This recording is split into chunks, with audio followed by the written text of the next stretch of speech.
In a small village in rural Japan, there was a legend that said that every 100 years, a special child would be born who would bring great prosperity to the community. The child would be known as the last child. As the years went by, the village's population dwindled, and the legend of the last child became nothing more than a myth. But then, one day, a baby was born who seemed to fulfill the prophecy. The child was strong and healthy, with a bright and curious spirit that captivated everyone who met him. The villagers were overjoyed at the birth of the last child, and they lavished the baby with attention and gifts. They believed that the child would bring good fortune and prosperity to their community, and they were determined to do everything in their power to help him fulfill his destiny. As the last child grew older, he proved to be everything the villagers had hoped for. He was intelligent, kind, and talented in many areas. The villagers were proud of him and believed that he would one day bring great wealth and success to their community.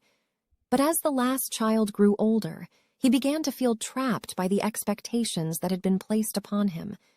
He wanted to explore the world and discover his own path in life, but he felt like he was chained to the village and its traditions. In the end, the last child made a difficult decision.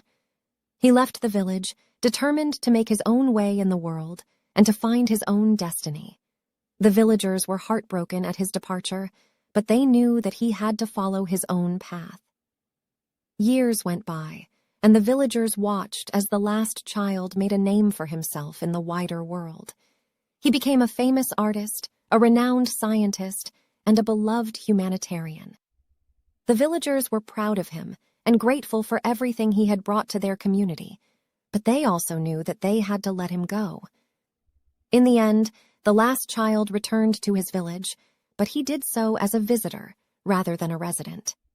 He brought with him new ideas and new perspectives that enriched the community, but he also reminded them that the most important thing in life is to follow your own dreams and to find your own destiny.